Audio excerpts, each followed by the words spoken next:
서준호 회장의 저택은 이른 아침부터 분주했습니다. 10년 넘게 함께한 박 가정부가 오늘로 마지막 근무를 마치는 날이었죠. 박 가정부는 남은 짐을 꾸리며 마지막으로 저택을 둘러보았습니다. 높은 천장과 반들반들한 대리석 바닥, 그리고 빈틈없이 정돈된 가구들이 그녀의 손길을 기다리는 듯 했어요. 회장님, 제가 오늘까지인데 정말 섭섭하네요. 딸아이 유학 때문에 어쩔 수 없지만. 박 가정부가 마지막 인사를 건넸습니다. 서준호는 무표정한 얼굴로 고개를 끄덕였습니다. 감정을 드러내는 것을 좋아하지 않는 성격이었죠. 그저 담백하게 답할 뿐이었어요. 열애 동안 수고 많으셨습니다. 딸과 함께 행복하시길 바랍니다. 박 가정부가 떠난 후 서준호의 비서 김 실장이 새로운 가정부를 소개했습니다. 20대 후반으로 보이는 젊은 여성이었어요. 단정한 차림새와 또렷한 눈빛이 인상적이었습니다. 회장님, 새로 모시게 될 최수연이라고 합니다. 경력은 많지 않지만 추천서가 매우 훌륭해서 채용했습니다. 최수연은 공손하게 인사를 건넸어요. 처음 뵙겠습니다, 회장님. 최선을 다해 모시겠습니다. 서준호는 수연을 위아래로 훑어보았습니다. 그의 날카로운 눈빛에 수연은 긴장했지만 흔들리지 않고 꼿꼿이 서 있었죠. 서준호는 고개를 끄덕였어요. 필요한 것은 김 실장에게 말하세요. 그렇게 최수연의 일이 시작되었습니다. 서준호는 거의 집에 머물지 않았고 있을 때도 서재에서 나오지 않았어요. 하지만 수연은 성실하게 맡은 바 일을 해냈습니다. 특히 집 안 구석구석을 깨끗이 정리하는 솜씨가 뛰어났죠. 어느 날 저녁 서준호가 늦게 귀가했을 때였어요. 그는 피곤한 기색이 역력했습니다. 수연은 무언가를 망설이다가 조심스레 물었어요. 식사는 하셨나요, 회장님? 서준호는 고개를 저었습니다. 아직입니다. 간단히 준비해 드릴까요? 시간이 늦었지만. 수연이 물었습니다. 서준호는 잠시 생각하더니 괜찮습니다라고 답했어요. 수연은 곧바로 주방으로 향했습니다. 냉장고를 열어 재료를 확인하고는 빠르게 요리를 시작했어요. 30분 후 식탁에는 정갈한 한 상이 차려졌습니다. 간단히 된장찌개와 몇 가지 반찬만 준비했습니다. 너무 늦은 시간이라 소화하기 좋은 것으로 했어요. 서준호는 무심한 듯 젓가락을 들었습니다. 그러나 된장찌개 한 술을 떠먹는 순간 그의 눈이 커졌어요.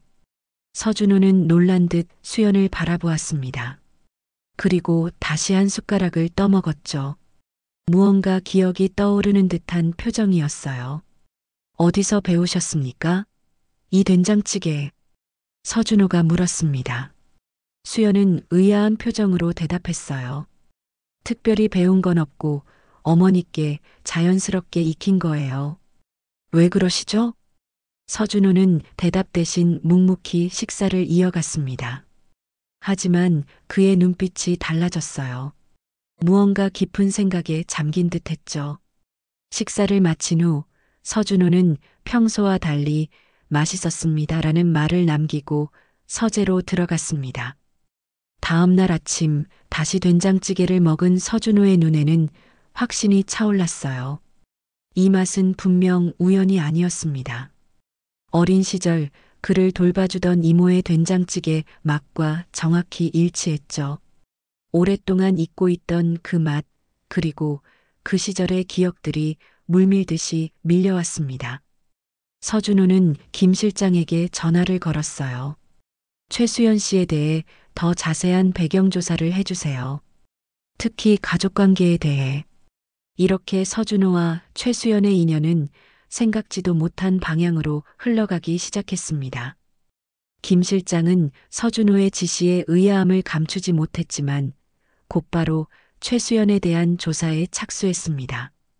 그동안 서준호는 평소와 다르게 집에서 보내는 시간이 많아졌어요. 무언가 생각에 잠겨 있는 듯 했죠. 수연이 아침상을 차리는 동안 서준호는 자신의 어린 시절을 떠올렸습니다. 8살 때 교통사고로 부모님을 잃고 이모 가족과 함께 살았던 시간이었어요. 이모는 그에게 진짜 어머니처럼 따뜻했고 특히 그녀가 끓여주던 된장찌개는 어린 서준호의 마음을 달래주는 유일한 위안이었습니다. 회장님, 식사 준비됐습니다. 수연의 목소리에 서준호는 생각에서 깨어났어요. 식탁에 앉은 서준호는 수연의 얼굴을 유심히 살폈습니다. 처음에는 느끼지 못했지만 이제 보니 어딘가 익숙한 느낌이 들었어요. 특히 웃을 때 눈가에 생기는 주름은 분명 이모와 닮아 있었습니다. 최 씨는 가족이 어떻게 되나요? 서준호가 갑자기 물었어요. 수연은 잠시 당황했지만 곧 대답했습니다. 아버지와 둘이 살고 있어요. 어머니는 제가 대학생 때 돌아가셨죠. 혹시 어머니 성함이 어떻게 되셨습니까? 서준호의 목소리가 미세하게 떨렸어요. 김미영이었습니다. 왜 그러시죠? 수연이 의아한 표정으로 물었습니다. 서준호의 손에서 젓가락이 떨어졌어요. 김미영은 분명 그의 이모 이름이었습니다. 가슴이 갑자기 쿵쾅거렸고 숨이 가빠졌죠. 하지만 그는 평정을 유지하려 애썼어요. 아닙니다. 제가 아는 분과 이름이 같아서요. 그날 오후 김 실장으로부터 보고가 들어왔습니다. 수연의 어머니 김미영은 30년 전 남동생 가족이 사고로 모두 사망한 후 조카 서준호를 키웠던 인물이었어요. 그러나 서준호가 16살 때 남편과 함께 미국으로 이민을 갔고 그 이후 연락이 끊겼던 것입니다. 그럼 최수연은? 서준호의 목소리가 흔들렸습니다. 네, 회장님의 이종 사촌이 맞습니다. 수연 씨는 미국에서 대학을 다니다 어머니가 돌아가신 후 아버지와 함께 한국으로 돌아왔다고 합니다. 최근에는 가정 형편이 어려워져 가정부로 일하게 된 것으로 보이네요. 서준호는 창밖을 바라보았습니다. 갑자기 모든 것이 이해됐어요. 그 된장찌개의 맛, 어딘가 익숙했던 수연의 모습. 하지만 마음속에는 복잡한 감정이 일었죠. 왜 이모는 그와 연락을 끊었을까? 왜 수연은 자신의 정체를 밝히지 않았을까? 다음 날 서준호는 수연의 일거수일투족을 관찰했습니다. 이모의 딸이라고 생각하니 전혀 다른 사람으로 보였어요. 그녀의 꼼꼼함, 진중함, 그리고 따뜻함은 분명 이모에게서 물려받은 것이었습니다. 점심시간 서준호는 수연에게 물었어요. 한국에 친척이 많은가요? 수연은 고개를 저었습니다. 많지 않아요. 어머니 쪽 친척들은 모두 사고로 돌아가셨다고 들었어요. 그녀의 목소리에는 슬픔이 묻어 있었죠. 사고라. 서준호는 쓴웃음을 지었습니다. 이모는 수연에게 자신의 존재를 완전히 숨겼던 것이었어요. 저녁 서준호는 오래된 앨범을 꺼내보았습니다. 16살 때까지의 추억이 담긴 사진들이었어요. 그 중에서 이모와 함께 찍은 사진을 찾아냈죠. 이모는 밝게 웃고 있었고 어린 서준호도 행복한 표정이었습니다. 왜 연락을 끊으셨을까? 서준호는 중얼거렸어요. 그때 문득 기억이 떠올랐습니다. 이모가 미국으로 떠나기 전 서준호는 사춘기 반항으로 이모와 크게 다툰 적이 있었어요. 당신은 내 진짜 어머니가 아니잖아요. 제발 내 인생에서 사라져 주세요. 라고 소리쳤던 기억이 선명했습니다. 서준호의 마음속에 죄책감이 밀려왔어요. 혹시 그 말 때문에 이모가 상처받아 연락을 끊었던 걸까요? 그렇다면 수연에게 자신의 존재를 숨긴 것도 이해가 됐죠. 다음 날 아침 서준호는 수연을 유심히 지켜보았습니다.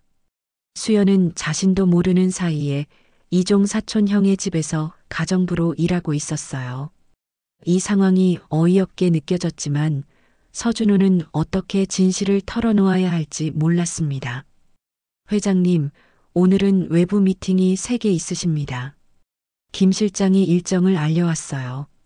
서준호는 고개를 끄덕였지만 마음은 온통 수연과의 관계에 집중되어 있었습니다.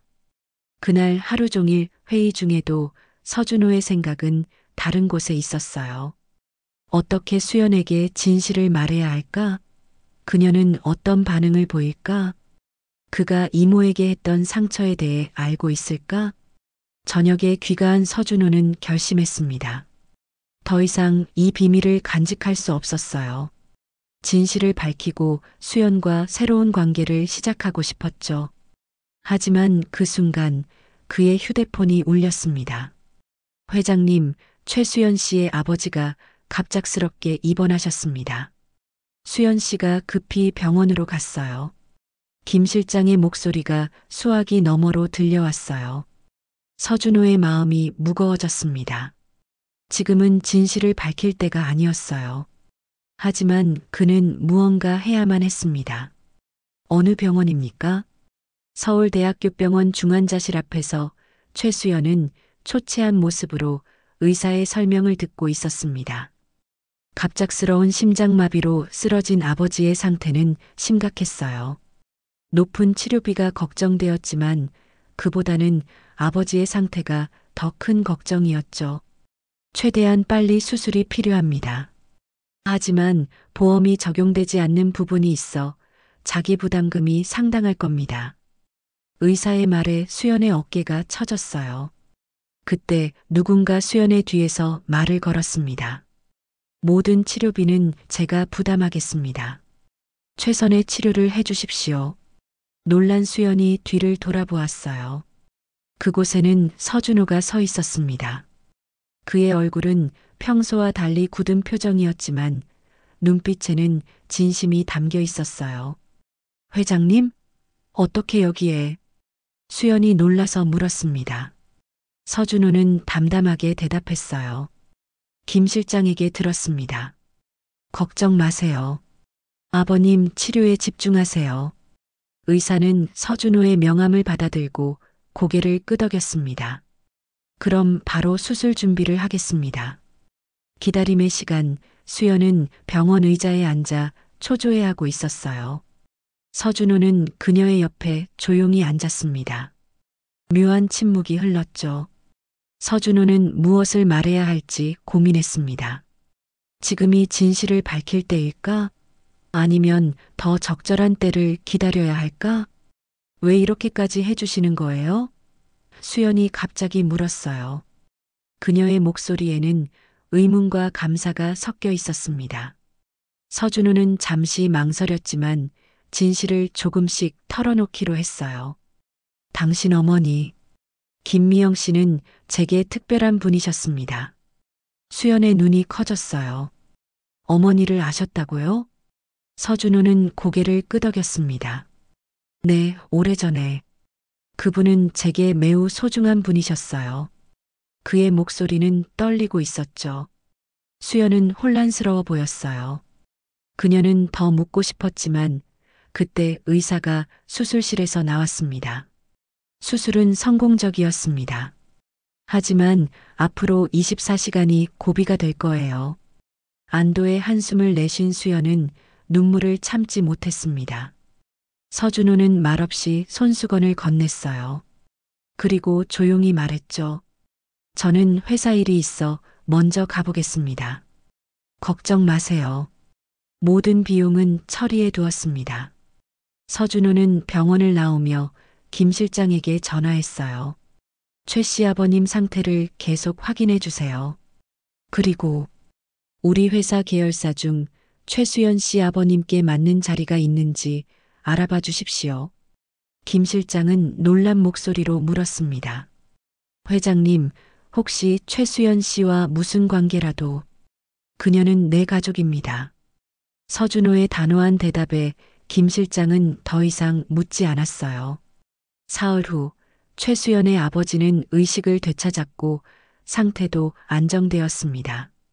그동안 서준호는 회사 일에 집중하는 척하며 수연과의 만남을 피했어요. 하지만 그의 머릿속은 온통 과거의 기억과 현재의 상황으로 가득 찼죠. 어느 날 저녁 서준호가 늦게 귀가했을 때였습니다. 거실에는 수연이 기다리고 있었어요. 그녀의 표정은 진지했습니다. 회장님, 정말 감사합니다. 아버지 덕분에 많이 좋아지셨어요. 하지만 제게 말씀하실 것이 있지 않으신가요? 수연의 목소리는 조용했지만 단호했어요. 서준호는 깊은 숨을 내쉬었습니다. 더 이상 피할 수 없었죠. 앉으시죠. 길어질 수 있습니다. 두 사람은 마주 앉았어요. 서준호는 천천히 이야기를 시작했습니다. 8살 때 부모님을 잃고 이모 집에서 살게 된 일, 이모가 친어머니처럼 그를 돌봐준 일, 그리고 사춘기 때 이모에게 상처 주는 말을 하고 이후 연락이 끊겼던 일까지. 당신 어머니는 제 이모였습니다. 우리는 이종 사촌이에요. 서준호가 마침내 핵심을 말했어요. 수연의 얼굴이 창백해졌습니다. 그녀는 한동안 말을 잇지 못했어요. 그럼 그동안 알고 계셨던 거예요? 제가 누군지? 서준호는 고개를 저었습니다. 처음에는 몰랐어요. 당신이 만든 된장찌개를 먹고 나서야 의심하기 시작했죠. 당신 어머니의 된장찌개 맛과 정확히 같았거든요. 수연의 눈에 눈물이 고였어요. 어머니는 항상 이 된장찌개의 레시피는 특별하다고 하셨어요. 어려운 시절을 함께 보낸 소중한 사람을 위해 만들었던 거라고. 서준호의 가슴이 묵직해졌습니다. 이모는 그를 잊지 않았던 거예요. 당신 어머니는 왜 저에 대해 아무 말도 하지 않으셨나요? 수연은 눈물을 닦으며 말했어요. 사실 어머니는 종종 한국에 남겨둔 조카 이야기를 하셨어요. 하지만 그저 먼 친척으로만 알았죠. 그 조카가 회장님이라고는 상상도 못했어요. 저는 왜 연락이 끊겼는지 이제야 이해가 됩니다. 서준호가 말했어요. 제가 했던 말 때문에 제가 상처를 줬던 거죠. 수연은 잠시 생각에 잠겼다가 말했습니다. 어머니는 돌아가시기 전에 한국으로 돌아가고 싶어 하셨어요. 그리고 조카를 한 번만 더 보고 싶다고 하셨죠. 회장님이 그 조카였군요. 서준호의 눈에서 눈물이 흘러내렸습니다. 평생 감정을 억누르며 살아온 그였지만 이제는 더 이상 참을 수 없었어요. 만나지 못해서 정말 미안합니다. 수연은 갑자기 일어났어요. 그녀의 눈빛이 변했습니다. 그런데 왜 지금까지 말씀하지 않으셨어요? 저를 가정부로 두고 지켜보는 게 재미있으셨나요? 서준호는 당황했어요. 아니, 그건 아닙니다. 어떻게 말해야 할지 몰랐을 뿐. 기회는 많았을 텐데요. 수연의 목소리가 높아졌습니다. 회장님은 저에 대해 모든 걸 알면서 저는 아무것도 모른 채 가정부로 일했어요. 이게 말이 된다고 생각하세요? 서준호는 말문이 막혔어요. 수연의 분노는 이해할 만했습니다. 그는 무거운 목소리로 말했죠. 정말 미안합니다. 제가 잘못했어요. 수연은 흐르는 눈물을 닦지도 않은 채 현관으로 향했습니다. 잠시 혼자 있고 싶어요. 생각할 시간이 필요합니다. 문이 닫히는 소리와 함께 서준호는 거실에 홀로 남겨졌어요. 그의 마음은 복잡했습니다. 드디어 진실을 말했지만 오히려 상황은 더 악화된 것 같았죠. 그는 깊은 한숨을 내쉬었습니다. 이제 어떻게 해야 할까? 새벽녘 서준호는 뜬 눈으로 밤을 지새웠습니다. 수연이 돌아오지 않았기 때문이었죠. 그는 몇 번이나 그녀에게 전화를 걸었지만 연결되지 않았어요. 걱정과 자책감이 그를 짓눌렀습니다. 김 실장님, 최수연 씨 위치 확인해 주십시오. 서준호가 새벽 5시에 전화를 걸었어요. 잠시 후 김 실장의 대답이 돌아왔습니다. 네, 병원에 계십니다. 아버님 병실에서요. 안도의 한숨을 내쉰 서준호는 서둘러 옷을 갈아입었어요. 병원으로 향하는 차 안에서 그는 생각에 잠겼습니다. 어떻게 수연에게 다가가야 할까? 무슨 말을 해야 그녀의 마음을 열 수 있을까? 병원에 도착한 서준호는 최수연의 아버지가 있는 병실로 향했어요. 병실 문 앞에 서서 그는 잠시 망설였습니다. 안에서는 수연의 목소리가 들려왔죠. 아버지, 어떻게 이런 일이? 우리가 모르는 사이에 어머니의 조카였던 사람의 집에서 제가 일하고 있었어요. 서준호는 문 앞에 서서 대화를 들었습니다. 수연의 아버지 최상철이 힘없는 목소리로 대답했어요. 사실, 나도 알고 있었단다. 네. 수연의 놀란 목소리가 들려왔습니다. 내 어머니가 돌아가시기 전 한국에 돌아가면 서준호를 찾아보라고 했었어. 하지만 우리는 그가 어떤 사람인지 몰랐지. 그저 성공한 사업가라는 것밖에. 그런데 내가 그의 집에서 일하게 될 줄은. 최상철의 말에 서준호는 가슴이 아팠어요. 이모는 끝까지 그를 잊지 않았던 것입니다.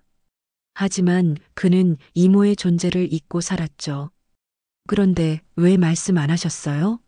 수연이 물었습니다. 내가 스스로의 힘으로 살아가는 모습을 보고 싶었어. 게다가 서준호가 어떤 사람인지 알고 싶었단다. 내 어머니가 그렇게 아끼던 조카가 어떤 사람으로 성장했는지.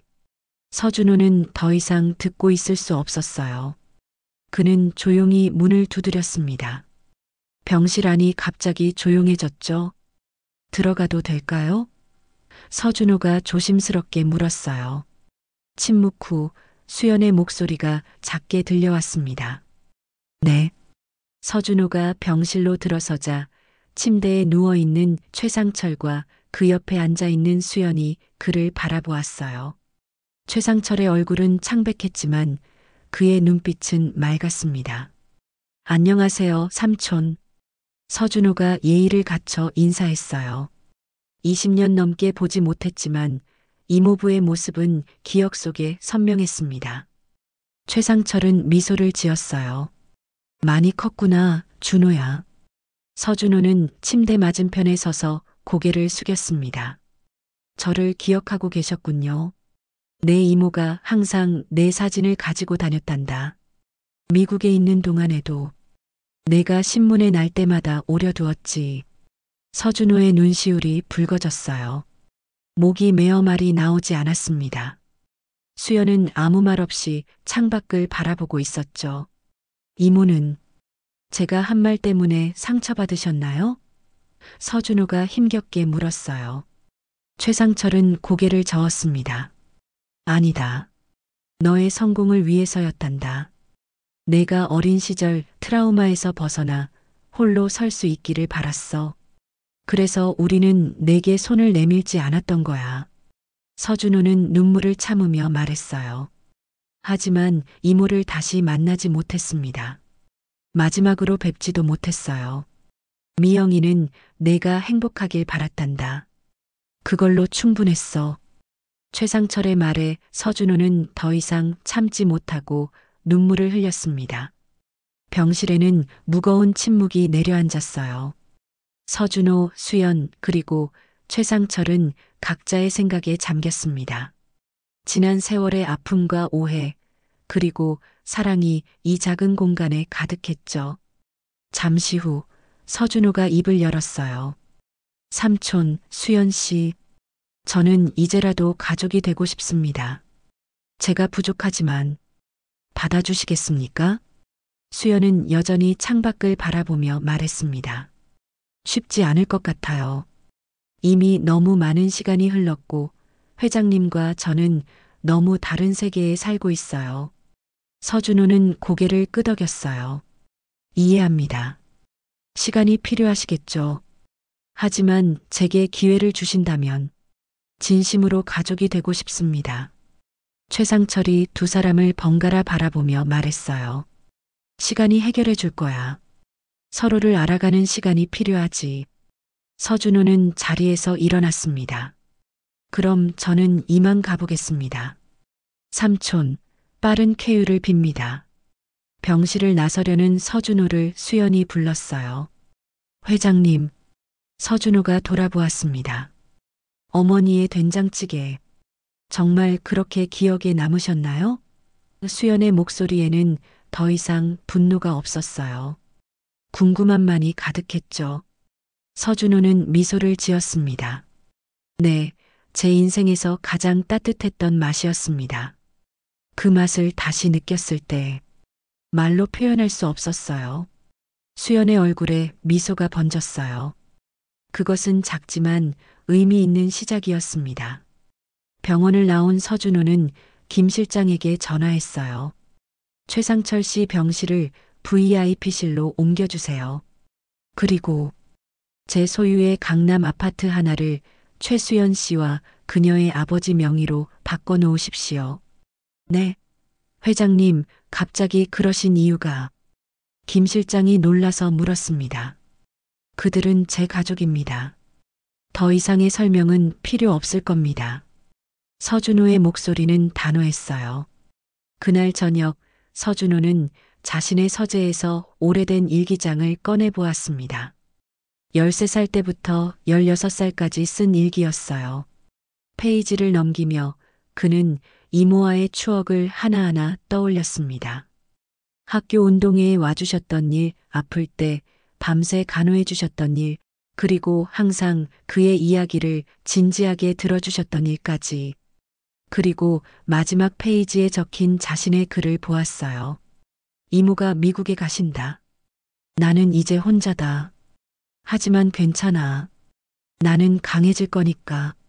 서준호는 일기장을 가슴에 안았습니다. 그리고 속삭였어요. 이모, 저 찾으셨나요? 이제야 돌아왔습니다. 다음 날 아침 서준호의 집에 수연이 돌아왔어요. 그녀는 조용히 말했습니다. 제 짐을 정리하러 왔어요. 이제 가정부 일은 그만두려고 합니다. 서준호의 마음이 무너졌지만 그는 이해했어요. 네, 그럴 수 있겠네요. 하지만 가끔이라도 찾아와 주시면 안 될까요? 수연은 잠시 생각하더니 고개를 끄덕였습니다. 생각해 볼게요. 일주일이 지났습니다. 최상철의 상태는 빠르게 호전되어 퇴원을 앞두고 있었어요. 서준호는 매일 병원을 찾았지만 수연을 만나기는 쉽지 않았습니다. 그녀가 의도적으로 피하는 듯했죠. 그날도 서준호는 병실 앞에서 망설이다 문을 열었어요. 다행히 최상철은 혼자였습니다. 삼촌, 오늘은 좀 어떠세요? 서준호가 조심스레 물었습니다. 최상철은 밝은 표정으로 대답했어요. 많이 좋아졌네. 내일 퇴원할 수 있을 것 같다. 서준호는 침대 옆 의자에 앉았습니다. 그는 한동안 말이 없었고 최상철은 그의 마음을 읽은 듯 했어요. 수연이 걱정되는 모양이구나. 최상철이 말했습니다. 서준호는 고개를 끄덕였어요. 네. 제가 어떻게 해야 할지 모르겠습니다. 수연 씨는 저를 용서해 주지 않을 것 같아요. 최상철은 따뜻한 미소를 지었습니다. 시간이 필요한 거야. 수연이는 어머니를 많이 닮았거든. 한번 마음의 상처를 받으면 스스로 치유할 시간이 필요하지. 이모와 정말 닮았네요. 이모도 그랬어요. 화를 내지 않고 그저 조용히 슬퍼하셨죠. 서준호의 목소리에는 그리움이 묻어났습니다. 최상철의 눈가에 주름이 잡혔어요. 맞아, 미영이는 결코 목소리를 높이지 않았지. 하지만 항상 강했어. 너희 부모님이 사고로 떠난 후에도 그녀는 흔들리지 않았어. 서준호는 문득 궁금한 것이 있었습니다. 삼촌, 이모는 왜 내가 사춘기 때 한 말을 그렇게 오래 마음에 담아두셨을까요? 그저 반항기의 한 말인데. 최상철은 한참을 생각하더니 대답했어요. 그건 내가 오해하고 있는 거야. 미영이는 내 말 때문에 상처받지 않았어. 오히려 내가 독립할 준비가 됐다고 생각했지. 그녀는 항상 내가 강해지길 바랐거든. 서준호는 놀랐습니다. 그럼 왜 연락을 끊으셨던 거죠? 우리가 미국으로 떠날 때 미영이는 내가 우리를 그리워하며 힘들어할까봐 걱정했어. 그래서 완전히 관계를 끊는 게 내게 더 나을 거라고 생각했지. 처음엔 자주 너에 관한 소식을 들었고 내가 사업에 성공했다는 소식에 얼마나 기뻐했는지 몰라. 최상철의 설명에 서준호의 마음이 더욱 무거워졌어요. 저는 이모를 원망한 적이 없었는데 오히려 제가 미워했던 건 저 자신이었어요. 이모에게 상처 준 제 자신이. 서준호의 목소리가 떨렸습니다. 최상철은 서준호의 손을 잡았어요. 이제 그만 자책하렴. 미영이는 내가 후회할 거라고 생각하지 않았어. 오히려 내가 행복하길 바랐지. 서준호의 눈에서 눈물이 흘러내렸습니다. 20년 넘게 가슴에 품어온 죄책감이 조금씩 녹아내리는 기분이었어요. 그때 병실 문이 열렸습니다. 수연이 들어왔어요. 그녀는 서준호를 보고 잠시 놀랐지만 이내 평정을 되찾았습니다. 아버지, 퇴원 준비는 다 됐어요. 내일 아침에. 수연이 말했어요. 서준호는 자리에서 일어났습니다. 제가 방해가 된 것 같네요. 이만 가보겠습니다. 잠시만요. 수연이 서준호를 불러 세웠어요. 할 말이 있습니다. 서준호는 기대에 찬 눈빛으로 수연을 바라보았습니다. 우선 아버지의 치료와 아파트 모두 감사합니다. 하지만 저희가 그걸 받을 이유는 없어요. 수연의 목소리는 단호했어요. 서준호의 얼굴이 굳었습니다. 그건 선물이 아닙니다. 가족으로서 당연히 해야 할 일이었어요. 저희는 가족이라기보다는 남이나 다름없지 않나요? 20년 넘게 서로 몰랐으니까요. 수연의 말에 서준호는 가슴이 아팠습니다. 최상철이 끼어들었어요. 수연아, 그렇게 말하면 안 되지. 수연은 고개를 저었습니다. 아버지, 저는 솔직하게 말하고 싶어요. 회장님은 저희를 도와주실 의무가 없어요. 그리고 저희도 그걸 받을 권리가 없고요. 서준호는 침착하게 말했습니다. 수연 씨, 제가 도와드리는 건 의무감 때문이 아닙니다. 저는 진심으로 당신과 삼촌을 가족으로 여기고 싶어요. 수연의 눈에 눈물이 고였어요. 하지만 어떡해요? 어머니는 돌아가셨고 우리는 서로에 대해 아무것도 모르잖아요. 서준호는 한 걸음 다가갔습니다. 그래서 지금부터 알아가면 되지 않을까요? 늦었지만 이제라도 시작할 수 있잖아요. 병실에 침묵이 흘렀어요. 최상철은 두 사람을 바라보다 조용히 말했습니다. 수연아, 내 어머니가 여기 있다면 뭐라고 했을까? 수연은 생각에 잠겼어요. 잠시 후 그녀의 입에서 작은 한숨이 새어나왔습니다. 아마 화해하라고 했겠죠. 서준호는 조심스럽게 제안했어요. 내일 삼촌이 퇴원하시면 제가 특별한 장소로 모시고 싶습니다. 괜찮으시겠어요? 수연과 최상철은 의아한 표정으로 서준호를 바라보았습니다. 어떤 장소인데요? 수연이 물었어요. 이모와 제가 자주 갔던 곳입니다. 이모가 돌아가셨을 때 그곳에 가보고 싶었을 거라고 생각해요. 최상철의 눈이 반짝였어요. 혹시 한강공원? 서준호는 놀라서 고개를 끄덕였습니다. 네, 어떻게 아셨어요? 미영이가 항상 그 이야기를 했거든. 봄이면 너와 함께 한강에 벚꽃 구경을 갔다고. 최상철의 말에 서준호의 마음이 뭉클해졌어요. 그래요. 매년 봄이면 이모와 함께 한강에 갔었어요. 지금은 봄이 아니지만 그곳에 가면 이모의 존재를 느낄 수 있을 것 같아서요. 수연의 표정이 조금 풀어졌어요. 좋아요. 내일 아버지 퇴원하면 함께 가보죠.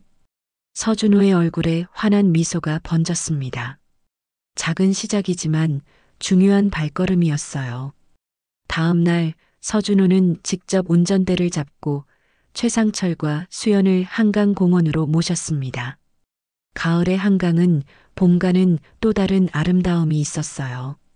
노랗고 붉은 단풍이 강가를 물들이고 시원한 바람이 불었죠. 세 사람은 강변을 따라 천천히 걸었습니다. 서준호는 이모와의 추억을 하나둘 이야기했어요. 벚꽃 아래서 도시락을 먹었던 일, 종이배를 띄웠던 일, 그리고 이모가 항상 해주시던 말.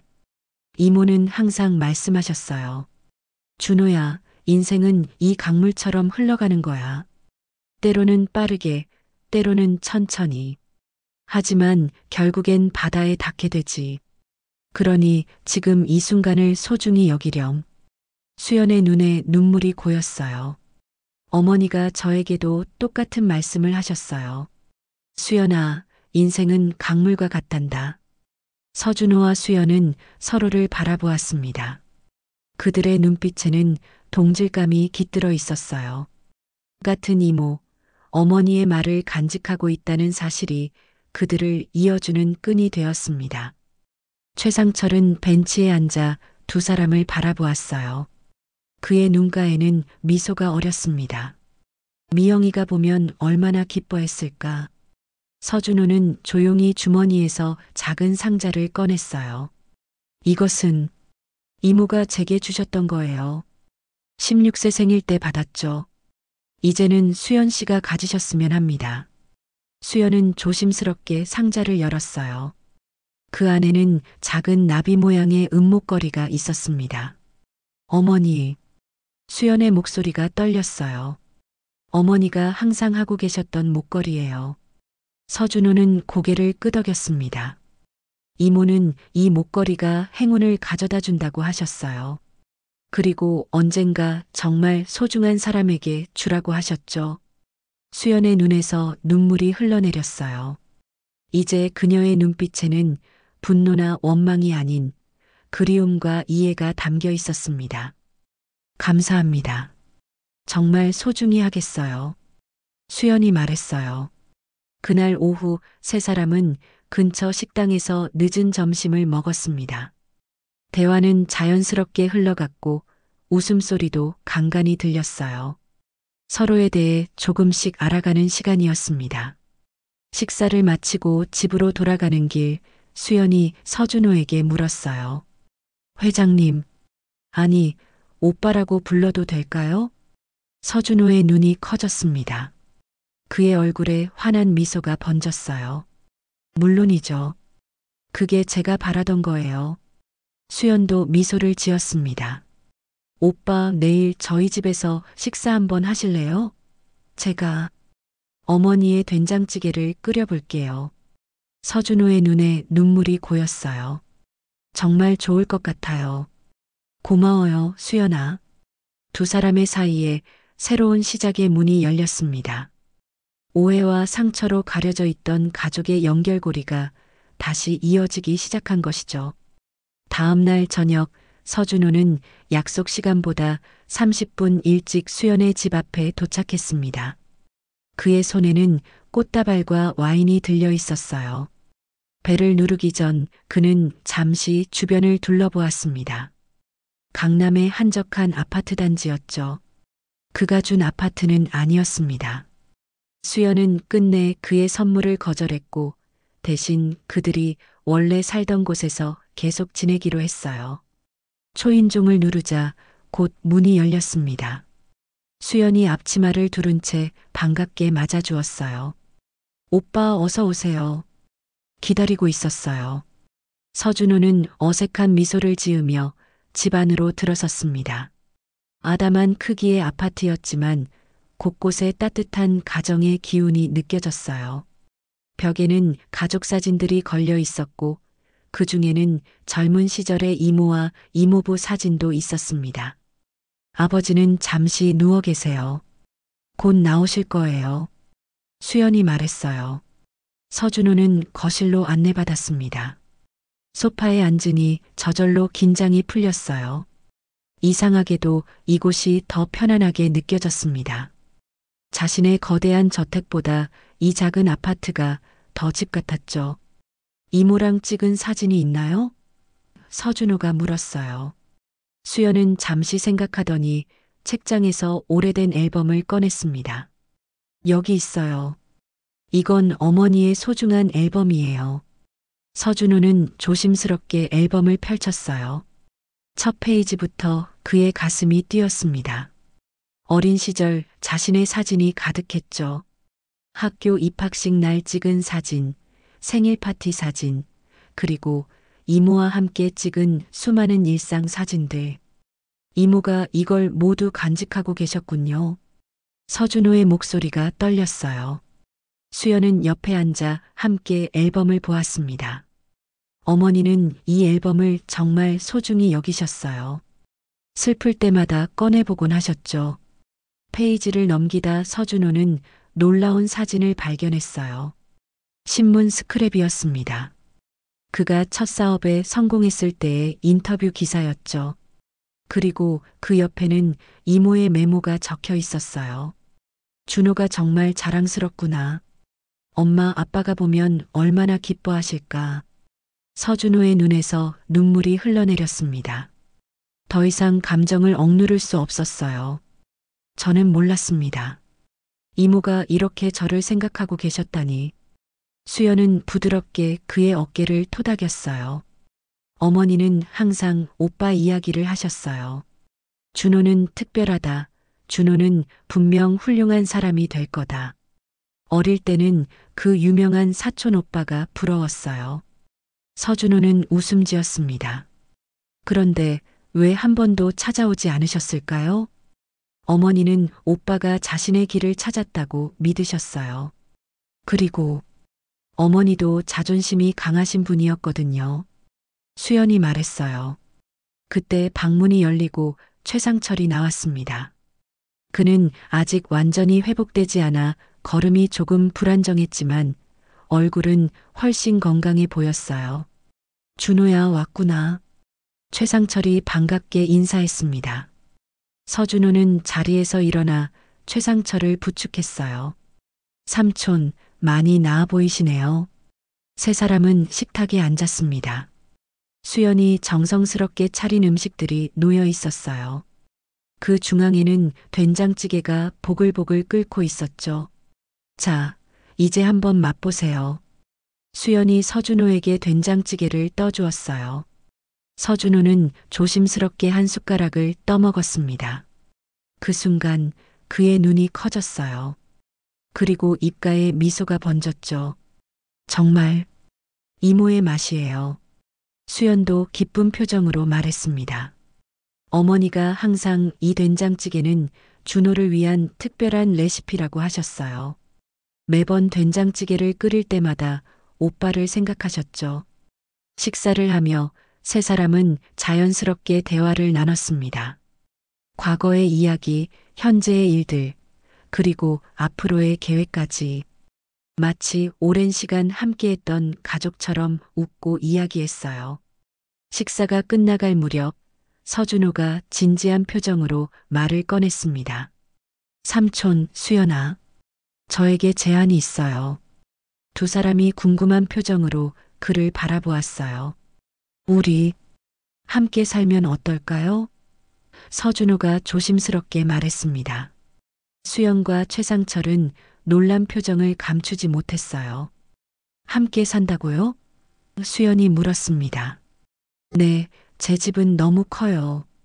혼자 살기에는 너무 외롭고, 이제는 진짜 가족으로 함께 지내고 싶어요. 서준호의 목소리에는 간절함이 묻어났어요. 최상철이 고개를 저었습니다. 준호야, 그건 좀. 서준호는 재빨리 말을 이었어요. 물론 억지로 하자는 게 아닙니다. 그저 이모가 돌아가시기 전에 바랐던 것처럼 우리가 진짜 가족이 되었으면 해서요. 수연은 잠시 생각하더니 미소를 지었습니다. 갑자기 함께 살기는 어렵겠지만 우선 자주 만나는 건 어떨까요? 일요일마다 함께 식사도 하고 서준호의 얼굴이 밝아졌어요. 정말요? 그것만으로도 충분히 행복할 것 같아요. 최상철도 고개를 끄덕였습니다. 그래, 천천히 시작하는 게 좋겠구나. 우리 모두에게 적응할 시간이 필요하니까. 서준호는 기쁜 마음으로 와인을 따랐어요. 그럼 우리 가족의 새로운 시작을 위해 건배합시다. 세 사람은 잔을 부딪히며 환하게 웃었습니다. 그 웃음 속에는 오랜 세월의 그리움과 앞으로의 희망이 함께 담겨 있었어요.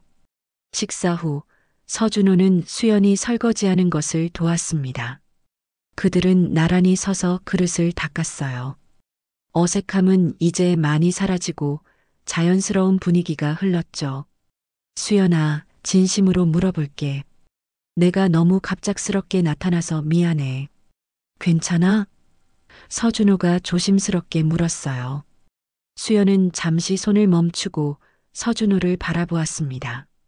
처음에는 혼란스러웠어요. 그리고 조금 화도 났고, 하지만 이제는 괜찮아요. 오히려 감사해요. 오빠 덕분에 어머니의 소원을 이룰 수 있게 되었으니까요. 서준호는 안도의 숨을 내쉬었습니다. 정말 고마워. 나도 이모의 소원을 이룰 수 있어서 행복해. 그런데 오빠 한 가지 궁금한 게 있어요. 수연이 말했어요. 왜 그렇게 성공하고도 결혼은 하지 않으셨어요? 서준호는 잠시 생각에 잠겼습니다. 글쎄, 아마도 진짜 가족의 의미를 잊고 살아서일 거야. 사업에만 몰두하다 보니 정작 중요한 것들을 놓쳐버렸지. 수연은 따뜻한 미소를 지었어요. 이제라도 늦지 않았어요. 앞으로 함께 많은 추억을 만들면 되니까요. 저녁이 깊어가는 시간, 서준호는 아쉬운 마음으로 자리에서 일어났습니다. 이제 가봐야 할 것 같아요. 오늘 정말 행복했습니다. 현관에서 신발을 신으며 서준호는 다음 약속을 정했어요. 이번 일요일에 내 집에서 식사하면 어떨까? 내가 요리는 못하지만 좋은 음식 주문할게. 수연은 웃으며 고개를 끄덕였습니다. 좋아요. 하지만 내가 요리를 가져갈게요. 오빠가 주문한 음식보다는 훨씬 맛있을 테니까. 서준호는 환하게 웃었어요. 그거 정말 기대되는데? 그날 밤 서준호는 오랜만에 편안한 마음으로 잠자리에 들었습니다.